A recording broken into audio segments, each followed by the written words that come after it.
मौजूदा वक्त में जापान और उसकी टोक्यो इलेक्ट्रॉन फैक्ट्री कैसे काम कर रही है, उस दिशा में जानकारी हासिल करने के लिए प्रधानमंत्री मोदी का जापान के प्रधानमंत्री के साथ ये दौरा, जहां पे तमाम तकनीकी महारत लोगों के साथ प्रधानमंत्री का संवाद यहां होता हुआ दिखाई पड़ रहा है। और प्रधानमंत्री ने फ्यूचर इंफ्रास्ट्रक्चर को लेकर जो तमाम वहां पे जानकारियां हैं उनको उन्होंने समझने की कोशिश की। कैसे चिप या सेमीकंडक्टर बनता है, फैब्रिकेशन कैसे होता है, उसकी असेंबली लाइन कैसे होती है, किस तरह से उसका उपयोग होता है, क्योंकि डिजिटल होती दुनिया का आधार ऋतु आज के समय में चिप हो गया है, सेमीकंडक्टर हो गया, और उसके बिना भविष्य की ज़रूरतें पूरी होती हुई दिखाई नहीं पड़ती। इसलिए आज वक्त की ज़रूरत है हम इस दिशा में आगे बढ़ें। बिल्कुल सेंडेई दुनिया में सेमीकंडक्टर हब के तौर पर जाना जाता है। प्रधानमंत्री का इस फैसिलिटी का विजिट करना बेहद अहम है, क्योंकि तमाम चरणों में किस तरह से सेमीकंडक्टर्स का विकास होता है, कैसे बनाए जाते हैं, किन किन चीज़ों की ज़रूरत है, किस तरह से जो एक तरह से लीडिंग लैब्स हैं उनका, नैनो इलेक्ट्रॉनिक्स, सेमीकंडक्टर टेक्नोलॉजी, क्योंकि अब जो सहयोग 10 साल के लिए भारत और जापान के बीच में सेमीकंडक्टर के क्षेत्र में होने जा रहा है, तो कुछ इस तरह की तस्वीर, कुछ इस तरह का एक तरह से लैब्स और फैसिलिटीज़ भारत में आने वाले समय में हम देखने की उम्मीद कर सकते हैं। तो प्रधानमंत्री का सेंडाई विजिट करना कई मायनों में इसलिए अहम हो जाता है। प्रोफेसर मिश्रा, अगर आप कुछ जोड़ना चाहें इसमें। जी देखिए, अगर हम दक्षिण पूर्व एशिया और पूर्व एशिया के तमाम अगर हम जी तो अगर हम देखें कि कैसे एशिया के तमाम देश, खास तौर पे साउथ ईस्ट एशिया के, दक्षिण पूर्व एशिया और पूर्व एशिया के देशों में आर्थिक विकास और तकनीकी प्रगति हुई है, कैसे हुई है, तो बहुत साफ है कि किसी भी देश ने अमेरिका से टेक्नोलॉजी लेकर के अपना आर्थिक विकास नहीं किया है। चाहे वो मलेशिया हो, जिसने हमसे पहले 80 के दशक में महाथिर मोहम्मद ने पॉलिसी लाई, लुक ईस्ट पॉलिसी, जिसका सीधा एक सिंगल पॉइंट एजेंडा था जापान के साथ तकनीकी सहयोग, और अगले 20 सालों में मलेशिया इंफ्रास्ट्रक्चर और विकास के मामलों में बहुत विकास किया। उसने एक मध्यम लेवल मिड साइज इकोनॉमी बन गया। सिंगापुर को देखें, उसने भी जापान के साथ तकनीकी सहयोग किया और आज सिंगापुर दक्षिण पूर्व एशिया में एक लीडर है। ताइवान को देखें, ताइवान ने भी अमेरिका का इतना नज़दीकी सहयोगी होने के बावजूद जब तकनीक का सवाल आता है तो जापान के साथ पार्टनरशिप की। तो ये तमाम देश हम देखते हैं कि तकनीक बांटने का जो बड़ा जो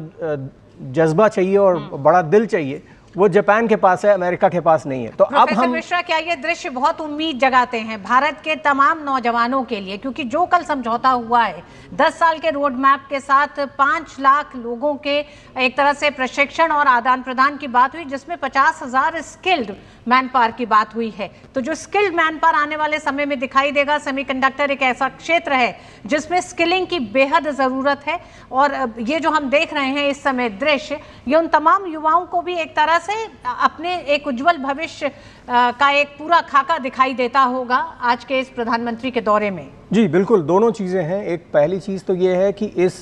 ये जो दौरा है जापान की इस टेक कंपनी का, टेल का, वो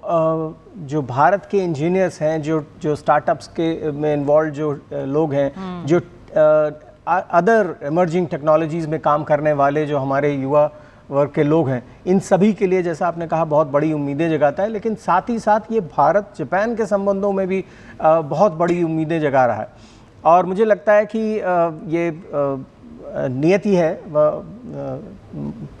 भाग्य इसे कहिए कि भारत इस वक्त जब अमेरिका के साथ हमारे तकनीकी संबंध और आर्थिक संबंध ऐसे मोड़ पे हैं जिसमें ये कहना भी मुश्किल है कि भारत और अमेरिका दोस्त भी रहे या नहीं। इस मौके पे, इस जंक्चर पे जापान की यात्रा और इतना ज़्यादा फोकस टेक्नोलॉजी और आर्थिक सहयोग पे, मुझे लगता है कि एक तरह से आपदा में अवसर है। बिल्कुल, सेंडेई में तोहोको इनोवेशन सेंटर भी है, जहां स्टार्टअप्स और रिसर्चर्स चिप डिज़ाइन और मैन्युफैक्चरिंग पर काम करते हैं। तो कई मायनों में सेंडेई का प्रधानमंत्री का दौरा बेहद अहम है। ये तमाम वो एक तरह से क्षेत्र हैं जहां भारत को आने वाले समय में आगे बढ़ना है। अगर रिजिलियंट और एनर्जी एफिशिएंट चिप्स की बात करें तो उस लिहाज से भी 2011 के सुनामी के बाद से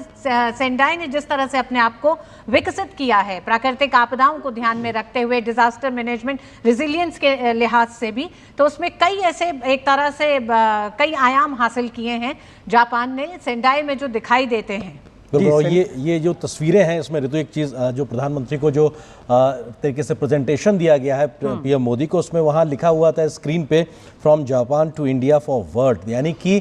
जापान भारत मिलके दुनिया के लिए कैसे आगे काम करेंगे, क्योंकि प्रधानमंत्री कहते हैं मेक इन इंडिया से मेक फॉर द वर्ल्ड के लिए कैसे आगे बढ़ना, उस दिशा में जापान एक विश्वस्त सहयोगी के तौर पर और लगातार वो चीज़ें, क्योंकि अगर पिछले साल की ही बात की जाए तो प्रधानमंत्री ने सेमीकंडक्टर की तमाम बड़ी कंपनियों के सीईओ के साथ में दिल्ली में एक बैठक की थी और उसमें भी टोक्यो इलेक्ट्रॉन फैक्ट्री के जो तमाम रिप्रेजेंटेटिव्स थे वो भी मौजूद रहे थे। और अब जबकि अगले महीने ही, अब से कुछ दिन बाद सेमीकॉन फिर से 2025 का आयोजन दिल्ली में होना है, प्रधानमंत्री की मौजूदगी होगी और वहाँ पर भी टेक्नो इलेक्ट्रॉन फैक्ट्री के तमाम लोग मौजूद होंगे। तो ये सहयोग भी लगातार एक तरीके से बढ़ता हुआ दिखाई पड़ रहा है और दोनों प्रधानमंत्रियों की मौजूदगी इस बात को विश्वास भी पैदा करती है कि हाँ, दोनों देशों का शीर्ष नेतृत्व मिलकर इस दिशा में आगे बढ़ने के लिए तैयार है और यहां से इसको बहुत धरातल पर उतारने के लिए गंभीर प्रयास भी दिखाई पड़ेंगे। ये सेंडाई तक की यात्रा जिसका जिक्र ऋतु आप कर रही थी, ये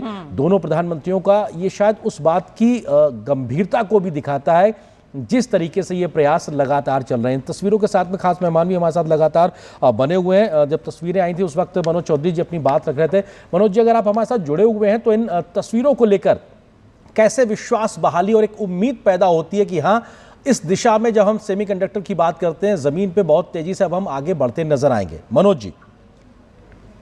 दशकों से नेग्लेक्ट किया हुआ सेमीकंडक्टर सेक्टर 2021-22 से इंडिया सेमीकंडक्टर मिशन के थ्रू जो शुरू हुआ, जिसमें मुख्य कंपोनेंट्स थे कि किस तरह से हम सेमीकंडक्टर फैब सेटअप करें, किस तरह हम कंपाउंड सेमीकंडक्टर पे ध्यान दें, इसके अलावा हम डिजाइन लिंक्ड इंसेंटिव पे भी फोकस करें। तो उसके अंतर्गत आज करीबन जो भारत का 2030 में $110 बिलियन का सेमीकंडक्टर मार्केट होने वाला है, उसके लिए 10 सेमीकंडक्टर यूनिट्स की भारत में घोषणा हो चुकी है। इनमें से आप सभी जानते हैं 4 गुजरात में है, उड़ीसा में है, पंजाब में है, आसाम में है, जेवर यूपी में है, आंध्रा में है। तो पूरे भारत में इस तरीके से लॉजिक मेमोरी के लिए हो, भले ऑटोमोटिव सेक्टर के लिए हो, अलग अलग सेक्टर के लिए सेमीकंडक्टर मैन्युफैक्चरिंग की दिशा में भारत बहुत तेजी से आगे बढ़ रहा है। बहुत सारे यूनिट्स इसमें पैकेजिंग के भी हैं जो पूरे सेमीकंडक्टर इकोसिस्टम को कंप्लीट करते हैं। जापान, जैसा कि मैंने पहले बताया, कंज्यूमर इलेक्ट्रॉनिक्स और ऑटोमोटिव का बहुत बड़ा लीडर रहा है और है भी। तो ऑटोमोटिव और कंज्यूमर इलेक्ट्रॉनिक्स के लिए सेमीकंडक्टर चिप्स की सबसे ज्यादा जो जरूरत होती है, तो भारत उस सेक्टर में बहुत तेजी से आगे बढ़ रहा है। अपने आप में भी अगर हम देखें तो पिछले 11 सालों में इलेक्ट्रॉनिक मैन्युफैक्चरिंग में हम करीबन 6 गुना आगे बढ़े हैं। मोबाइल मैन्युफैक्चरिंग में वर्ल्ड के नंबर 2 मोबाइल मैन्युफैक्चरिंग में हम आ चुके हैं। तो आईफोन 16 का भी भारत एक प्रमुख मैन्युफैक्चरिंग हब बन चुका है। तो अगर हम सेमीकंडक्टर मैन्युफैक्चरिंग में देखें तो भारत में भारत की जो जरूरतें हैं, जैसे भारत का फैलता हुआ और बढ़ता हुआ रेलवे सेक्टर, भारत का इंडस्ट्रियल सेक्टर, भारत के लिए डिस्प्ले सेक्टर, इन सब चीजों के अंदर में भारत की नीड्स के अनुसार हम लोग भारत की नीड्स पे भारत की डिजाइन, भारत का मैन्युफैक्चरिंग और भारत के अंदर में डिप्लॉयमेंट और उसके बाद में एक्सपोर्ट ओरिएंटेड जो मिशन हम इंडिया सेमीकंडक्टर मिशन के थ्रू बना रहे हैं, वो अपने आप में बहुत ही बड़ी बात है। और इन सब चीजों में सबसे महत्वपूर्ण बात है गवर्नमेंट ऑफ इंडिया का स्किलिंग पर फोकस। सेमीकंडक्टर जैसे सेक्टर में 85,000 मैन पावर क्रिएट करने के लिए न सिर्फ एक हमारा स्टेटमेंट या गोल मोस्ट इंपोर्टेंट है कि हमने किस तरीके से इसको सपोर्ट कर रहे हैं। आज करीबन 300 यूनिवर्सिटी